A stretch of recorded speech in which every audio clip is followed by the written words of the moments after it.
Hello, welcome to White Birch Tarot and Astrology. Excuse me already. This reading is for the new moon in Gemini, which occurs on Monday, May 26th at about 11:02 p.m. I think it is, if you were in New York in the U.S. So adjust for your time zone. There's so much to say about this new moon. It's astounding. I'm going to start off with a brief quote, just very brief, because I have a lot to talk about, if I can find it. Okay, this is from someone named John Bingham, and he said, "The joy is in the journey, not the destination. We have a better chance of seeing where we are when we stop trying to get somewhere else." That probably sounds like it's more for a moon in an earth sign, but this is about a lot about observation and summing things up and learning our lessons. So that makes it sound more grim than it is. It's actually more interesting than that. Okay, so we have the sun and the moon together, which is a new moon when you can't see the moon. And again, I hope I don't lose my voice. I have terrible allergies again today. They are at 6 degrees of Gemini, which is mutable air. Gemini is the twins. Air rules thinking, thoughts. And mutable means it's at the end of a season, kind of just before summer starts here in the Northern Hemisphere. So it's changeable. And the twins in the tarot are the Lovers card, which is the choice. So Gemini is a very mental energy. It's opposite Sagittarius. So where Sagittarius looks for meaning, Gemini looks for facts. Gemini chooses and judges and says this, not that.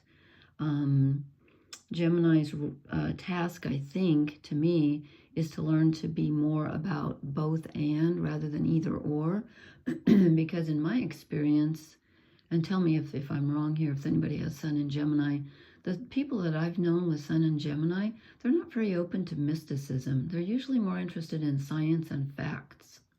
Whereas Sagittarius is more, philosophical and looking for meaning and spirituality.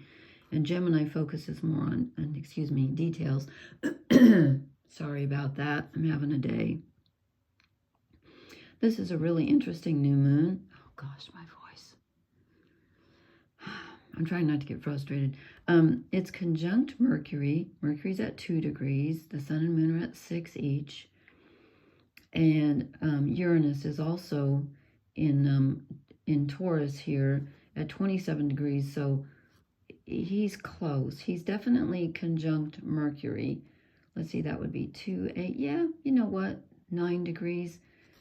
Just barely conjunct the new moon. So there can be some surprising realizations along with this new moon. Uranus is in the mix for sure. So this new moon's all about thinking outside the box. It's about getting new ideas, but it's also about learning to communicate differently. It's a very, what's the word? I was going to say convivial. That's not quite right. This sign rules friends and neighbors and, siblings and communication, connecting with people. So there's a lot here about the give and take of energy with other people. And wait till you see the cards I drew. I've never had a reading like this. This is really weird. This is very strange. Okay, so the new moon and Mercury are making what's called a mini grand trine. They are trining, which is 120 degrees, which is very positive, Pluto here at the beginning of Aquarius at 3 degrees, okay? So this brings in the underworld factor. It also brings in the collective consciousness because of the Aquarius energy. It's also fixed air. I'm sorry, this is fixed air. This is mutable air. They're both air. So Pluto's in on the conversation. So we get some communication from the underworld, from our subconscious, the personal subconscious, and the collective the collective conscious and the personal subconscious. And then Pluto's making a sextile, and the moon is making a sextile at 60 degrees to this Saturn Neptune conjunction at the beginning of Aries. So we're bringing in earth and water into this air mixture. There's a little bit of earth and water here.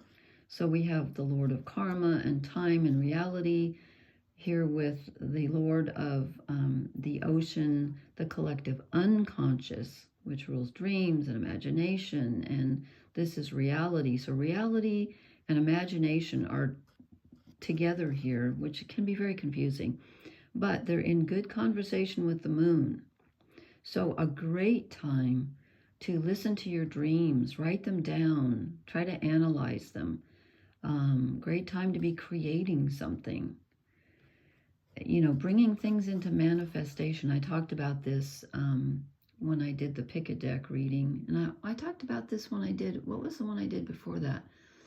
Oh, I did the, I was going to do the Mercury conjunct Uranus, and it came out the Saturn moving into Aries and conjuncting Neptune. So I've kind of talked about that already, but believe me, we're not done with this. This is very powerful. So this moon here, which is our personal emotions, and the sun is our personal consciousness, our self, is in good communication with these outer planets, which is bringing up all kinds of other connections and information, very informative. And there can be unusual thoughts that just pop out of nowhere with this Uranus. You know, it's widely conjunct, but still. He's at 27, that goes to 29, and then we have 0 to 6, so that's what, 7, 8, 9. That's just barely within the accepted, you know, it's a little wide, but especially Mercury's in on the conversation. Okay, so we have good communication between Mars and Leo, and Chiron, the wounded healer, and Venus, which are in Aries.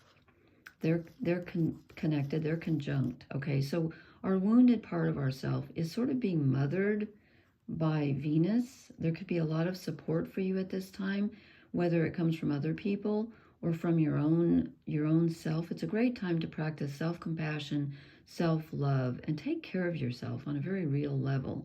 That comes out in the cards too. And then we're being supported by this masculine energy in Leo, which is so loyal, which is our heart and our desires, our true heart's desires, coming in to inform the situation and help us where we're wounded.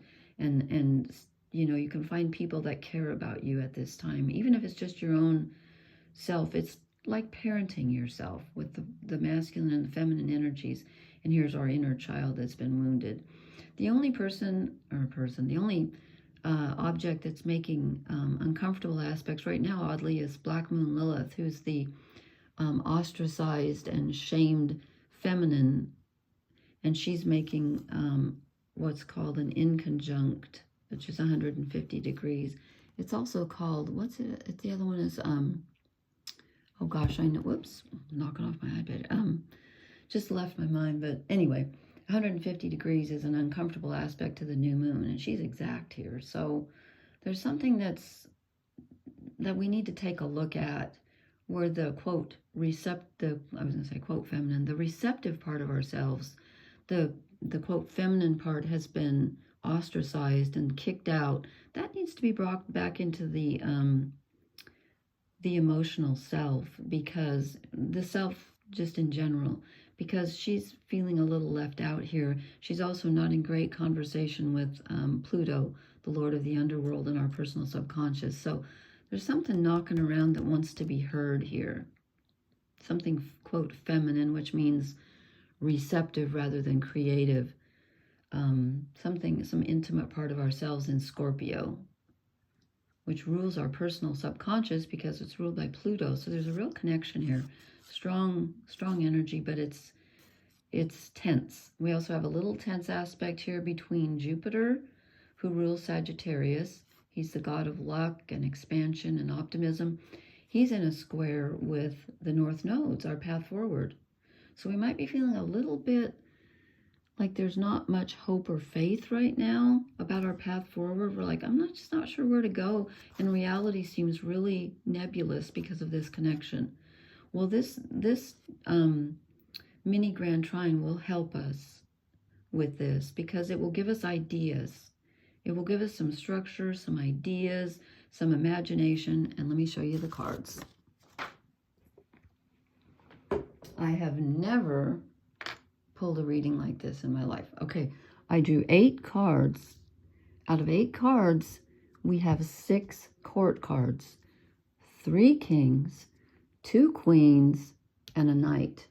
If I were playing poker, I would be rich tonight. Yes. So I said to myself, okay, what the heck does this mean? And this is what I came up with. I had to write it down. I'm like, okay, wait. Okay, I think this is like a 4-fold reading. I think these represent the personages, if you want to call them, of the planets, the energies, the archetypal energies. And it's weird because I started out with the Rider-Waite deck. I thought I want something simple tonight because this is really complicated energy. I want something clear. So I picked up the Rider-Waite deck, the good old-fashioned, where is it? You know, oh no, I've lost it. Okay. Oh, here it is. This deck, okay? And the cards just, they didn't want to come out. I'm like, okay, whatever. So then I thought, okay, if I want archetypes, let's go for Liz Green. This is the Mythic Tarot.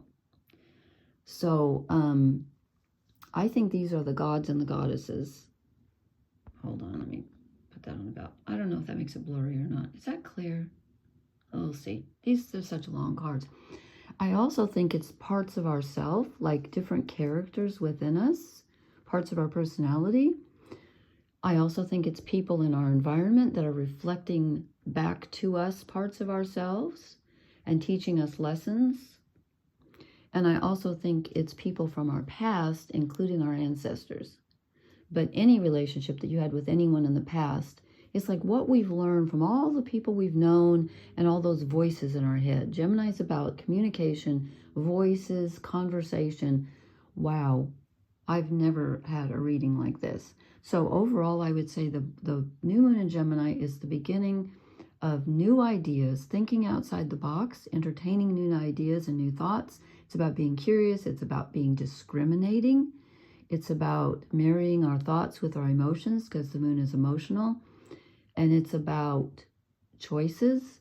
And it's also about, to me, it's about being objective, trying to stand, letting your emotions in always.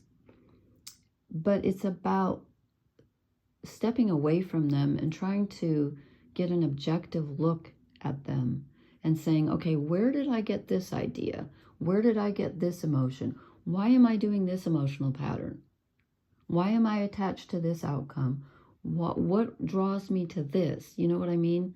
Like, you don't want to overanalyze everything, but it's time to process. We've had all those planets go through Pisces, and it's so karmic with Saturn and Neptune together. They just moved out of Pisces, you know. Saturn just moved into Aries. Neptune's at 1 degree. Saturn's at 0 degrees.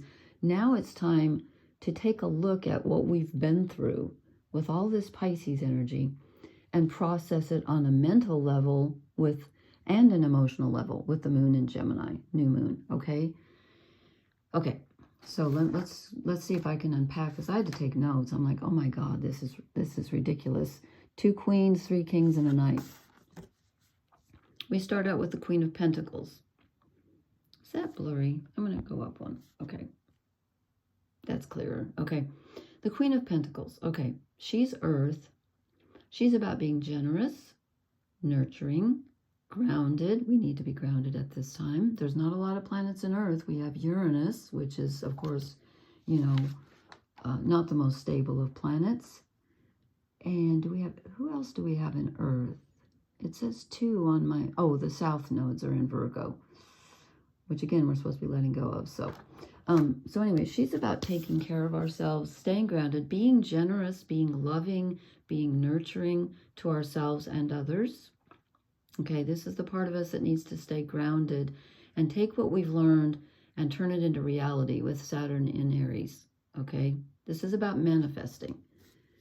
And then it's interesting because the 2 cards that are not court cards came out. I wonder if I should go up and down.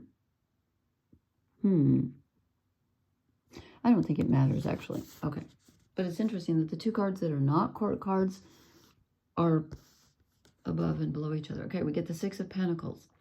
This is about, again, being generous, as is the Queen of Pentacles. It's about taking, giving and receiving. And again, You've got to learn to receive in order for others to give. And it's also about trust, because with Jupiter here in Gemini, he's not conjunct this moon, but he's in the same sign.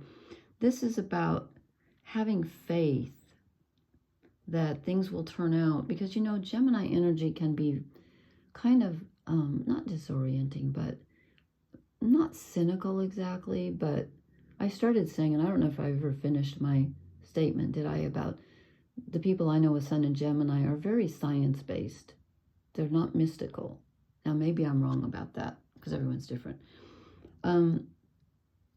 This is about having faith that the universe is going to be generous to you.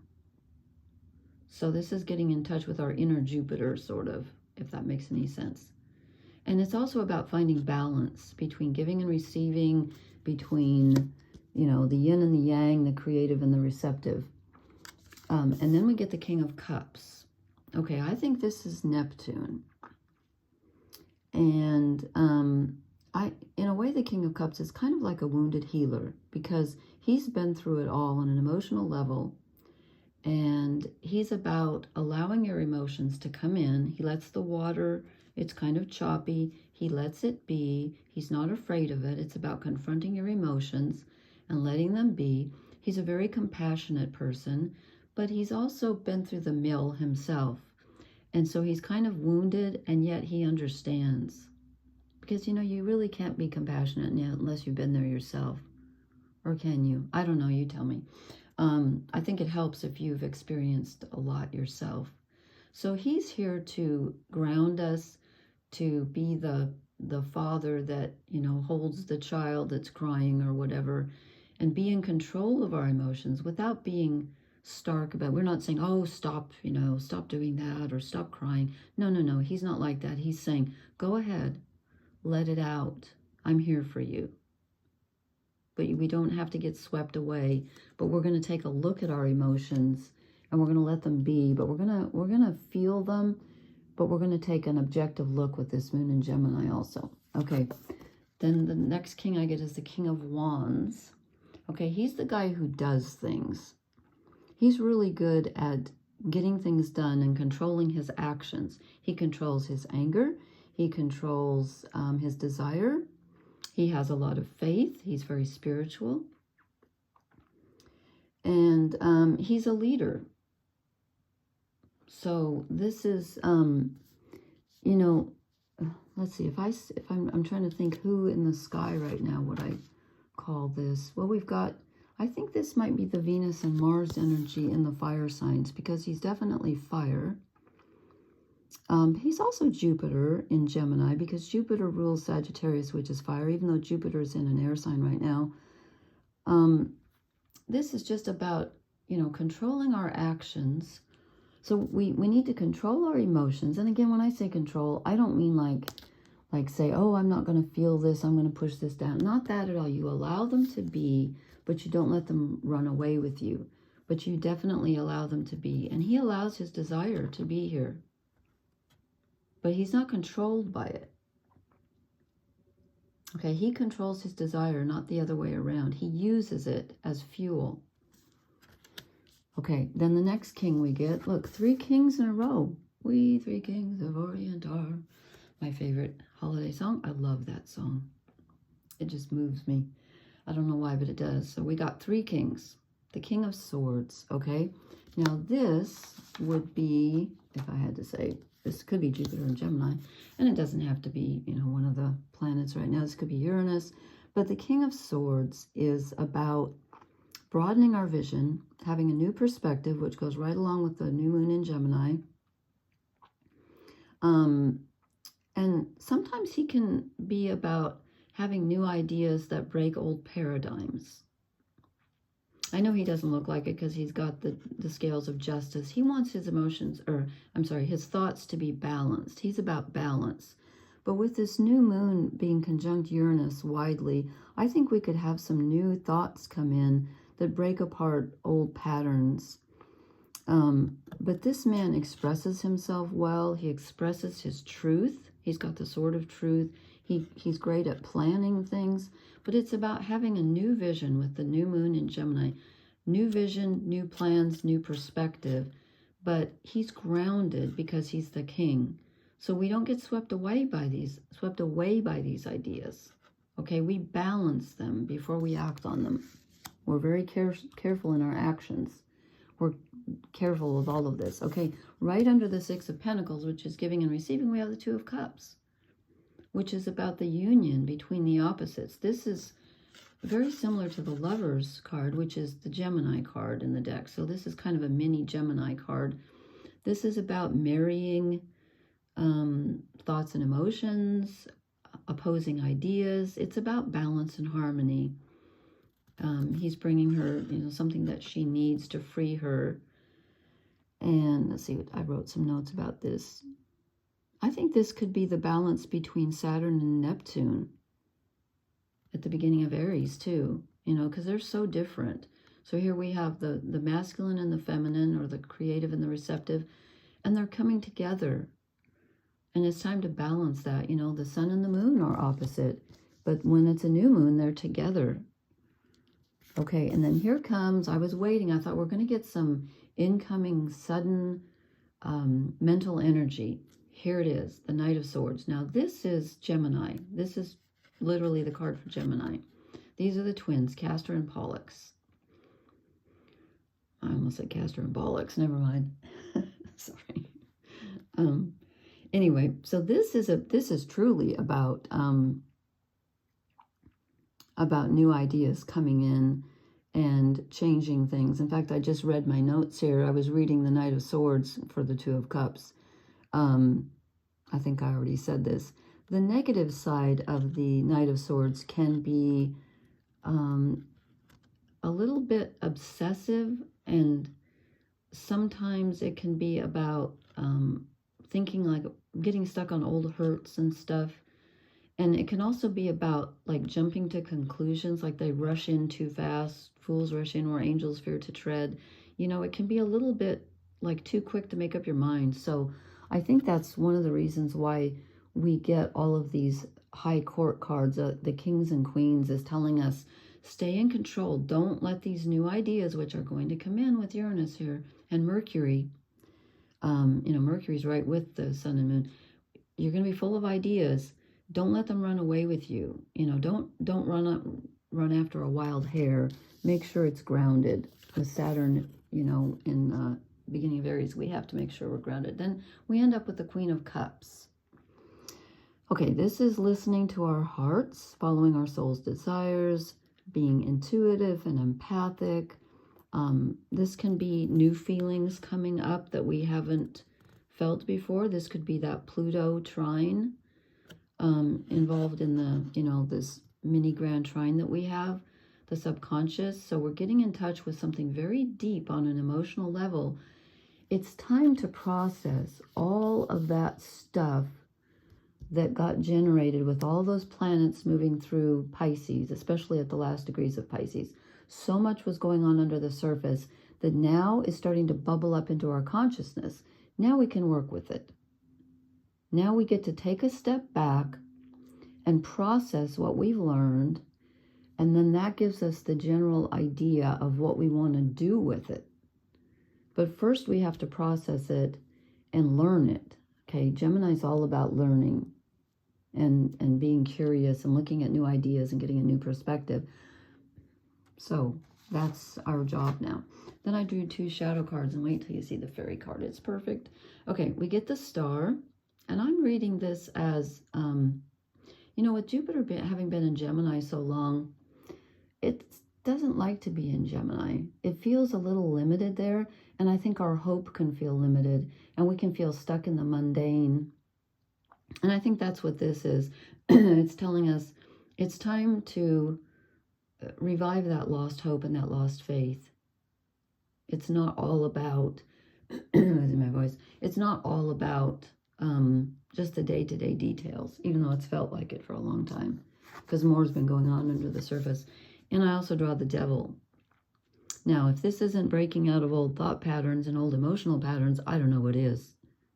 The new moon in Gemini is about taking a fresh look, fresh thinking on an old pattern, and old emotional pattern and breaking it.